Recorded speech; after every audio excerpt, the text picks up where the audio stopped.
type d'énergie est propice pour faire tourner une industrie? Je vous parle de ça parce que dans ma dernière vidéo où j'étais en train justement de dénoncer le fait que j'ai fait faire plusieurs devis, notamment un devis de la compagnie Eneo pour électrifier notre site piscicole. Et quand je vous l'ai dit, les chiffres sont faramineux à mon sens. 16 millions de francs CFA, l'équivalent de 25 000 euros pour des entreprises qui viennent créer des emplois sur place. Et donc j'ai eu beaucoup de personnes qui m'ont contacté. Certains me disaient non Aniel, il faut aller chercher le solaire, c'est le solaire qui est la solution. D'autres me disaient non Aniel, pourquoi tu t'attaques à Eneo? Vraiment, tu connais les réalités du pays, on ne pleure pas. D'autres vont donner plusieurs raisons, mais jusque-là, personne en fait ne veut rentrer dans le fond. Dans cette vidéo, je veux qu'on rentre vraiment dans le fond et je veux qu'on se dise quelques vérités. Est-ce que je peux faire tourner mon industrie avec juste de l'énergie solaire ou alors il me faut une énergie de très très bonne qualité, permanente et moins chère?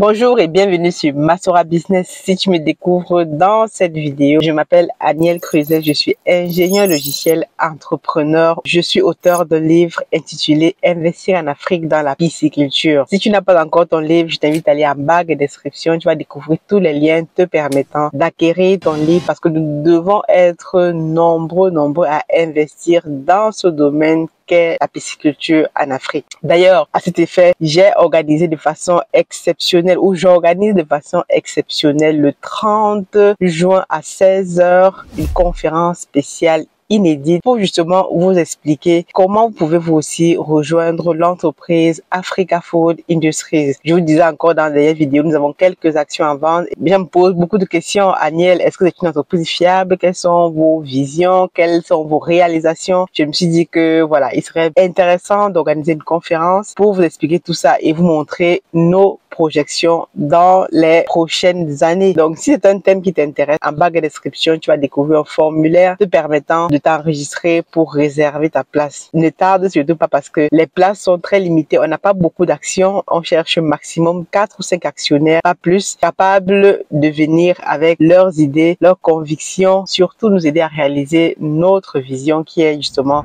l'autosuffisance alimentaire au pays. Dans la réalisation de notre vision, donc, comme je te dis souvent, notre but, c'est de développer l'industrie, une industrie de transformation de poissons. Pour développer une industrie de transformation de poissons, il faut mettre quelques jalons sur la table, il faut aller petit à petit. C'est ce qu'on est en train de faire sur place. On travaille au quotidien justement pour pouvoir moderniser le site, amener un certain nombre d'équipements, etc., etc. Dans ces étapes-là, l'énergie devient très cruciale. Beaucoup de personnes m'ont dit non, Aniel, je pense que ta solution viendrait du solaire. Et je vous rassure ici les gars, on a fait des devis, plusieurs devis justement pour une installation solaire. J'ai les chiffres avec moi. Le plus petit devis s'avoisine à 9 millions de francs CFA. C'est l'équivalent de 12-15 000 euros. Je sais plus, vous allez faire le calcul. 9 millions de francs CFA pour installer une centrale solaire avec des panneaux solaires, des batteries. Mais il faut savoir que aujourd'hui, le plus gros problème du solaire, c'est la durée de vie des batteries. Est-ce que les batteries qu'on a peuvent durer 20 ans, 30 ans? Aujourd'hui, les batteries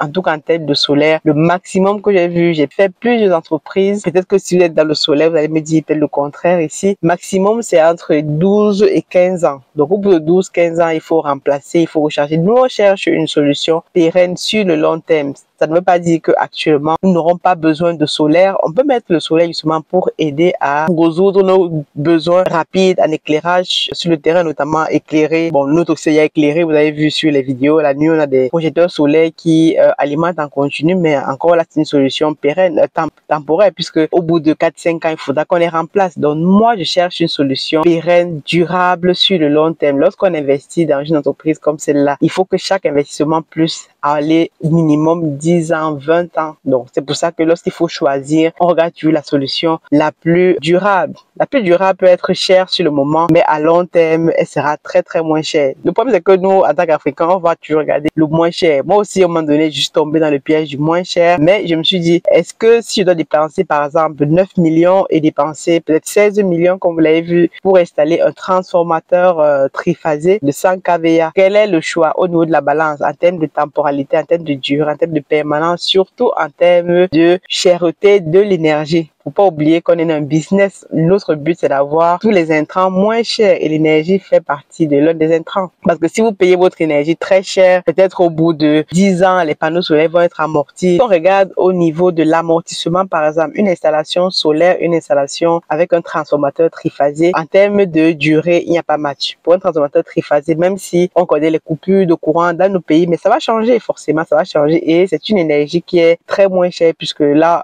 par exemple, au Cameroun, la majorité de l'énergie provient des barrages hydroélectriques. Sachant comment le pays est parcouru de cours d'eau, c'est réellement une très bonne nouvelle. Donc, lorsqu'on regarde en termes de temporalité, vous avez un transformateur qui va vous durer, par exemple, 20 ans, 30 ans, c'est presque infini, on va dire. Il n'y a jamais d'infinité, mais en termes de durée, on est beaucoup plus supérieur en termes de durée par rapport à une installation solaire qu'il va falloir maintenir, il va falloir changer les panneaux solaires, il va falloir changer les batteries dans un horizon de 10 à 15 ans ou 20 ans parfois.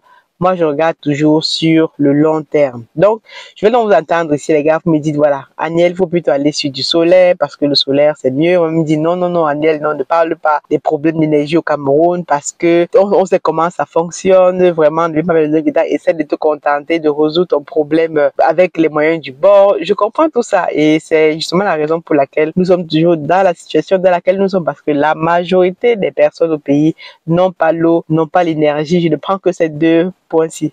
Mais personne n'ose jamais réclamer ce dont il a le droit parce qu'on a peur. Oui, on a peur, on va avoir des représailles, mais vous demandez tout simplement ce qui vous revient de droit. Avoir besoin de l'énergie, de l'eau, c'est tout à fait naturel. Et nous, actuellement, c'est l'Africa Food, on travaille à trouver d'autres solutions justement qui vont nous permettre de trouver, justement de régler ce problème-là. Mais moi, j'abordais dans le sujet sur une vision globale. Je vais peut-être réussir à résoudre mon problème d'énergie en installant des panneaux solaires, en installant peut-être une centrale solaire. Ça, c'est possible. Je suis en train de prendre des informations actuellement. Ça, je vais peut-être réussir à le résoudre pour mon propre besoin, pour mon entreprise, sachant que même si je commence à installer des machines qui vont tourner vraiment de façon continue, le solaire, à un moment donné, on va être très, très limité. Et si on couple ça avec un groupe électrogène, comme je disais la dernière fois, le groupe électrogène, c'est très bien. On a même un groupe électrogène sur le site. Mais vous savez que le groupe électrogène consomme quoi? Du carburant. Et allez regarder les prix du carburant actuellement au Cameroun, vous allez me dire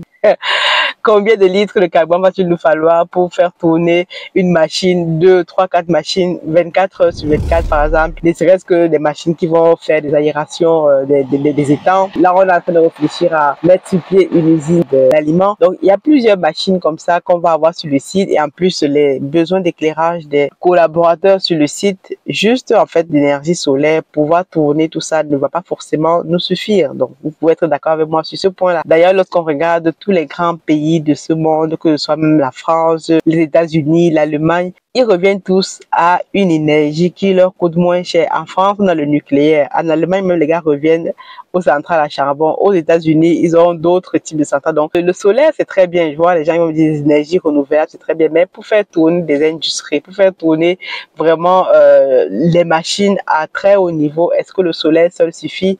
En tout cas, moi, je ne pense pas. Donc, moi, je réfléchis ici à une vision globale. Tous les grands pays de ce monde ne sont pas juste fixés par rapport à une seule énergie qu'ils doivent utiliser. Ce que les gens font, c'est un mix énergétique. C'est ce qu'on veut faire sur notre site. Un mix énergétique, mais il faut toujours avoir une énergie fiable, qui est pérenne et qui est en plus moins chère. Parce que c'est réellement là. Même si au pays actuellement, avec l'énergie qu'il y a sur place, il y a des coupures de courant. Les coupures de courant vont peut-être durer quoi? Peut-être 2, 3 jours. Et ensuite, on va brancher, par exemple, une centrale solaire pour prendre le relais ou même un groupe électrogène. Mais lorsqu'il y a l'énergie en profusion ou lorsqu'il y a l'énergie de façon, l'énergie du pays, je veux dire, ça sera toujours moins cher pour nous que de faire juste tourner nos machines rien qu'avec de l'énergie solaire ou avec de l'énergie renouvelable, comme on veut nous faire croire aujourd'hui. C'est qu'aujourd'hui, il y a beaucoup de gens qui sont écolos. Même l'énergie qu'on a actuellement dans nos pays est une énergie décarbonée, qui est une énergie verte, puisqu'elle est faite avec des barrages, avec des centrales hydroélectriques. Donc, ce n'est pas une énergie qui est carbonée, mais je considère que tourner ces industries juste avec les énergies renouvelables et surtout, il faut justement être conscient que dans plusieurs régions, dans nos pays, on n'a pas le même ensoleillement. Ça veut dire que les plaques solaires qu'on va mettre sur notre site, par exemple, à Yaoundé, ces mêmes plaques solaires, ces mêmes capacités, en fait, ne sera pas forcément efficace si on est, par exemple, au nord du Cameroun où il y a un ensoleillement permanent. Mais toujours est-il que moi, je considère qu'il faut toujours coupler tout ça à une énergie stable et permanente. Même si on coupe l'énergie tous les les jours. Je considère que c'est une énergie qui est quand même stable jusqu'à preuve de contraire.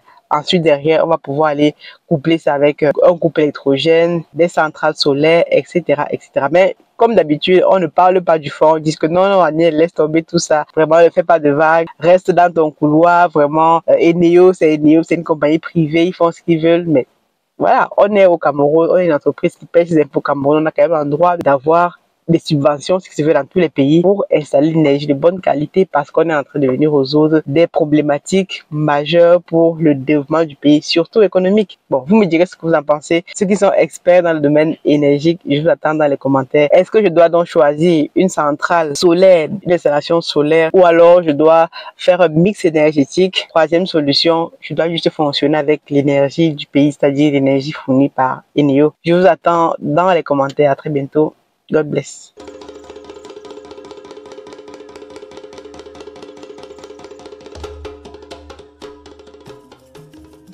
Bienvenue chez Africa Food Industry, votre partenaire de confiance pour une alimentation saine et de qualité. Situé au Cameroun en périphérie de Yaoundé, notre site de production en pleine nature est dédié à l'élevage, à la production et à la transformation responsable des poissons les plus frais. Chez Africa Food Industry, nous élevons et transformons une variété de poissons, notamment le silure, la carpe et le tilapia, dans le respect de l'environnement et du bien-être animal. Nos processus d'élevage rigoureux garantissent que chaque poisson est traité avec le plus grand soin du moment de la capture à son arrivée sur votre table. Découvrez notre large gamme de produits finis, des filets de poissons frais aux délicieuses conserves de carpe de silure et de tilapia, prêts à satisfaire les palais les plus exigeants. Pour des produits de qualité supérieure, faites confiance à Africa Food Industry. Contactez-nous dès aujourd'hui pour en savoir plus. Africa Food Industry, nourrir le monde, une bouchée à la fois.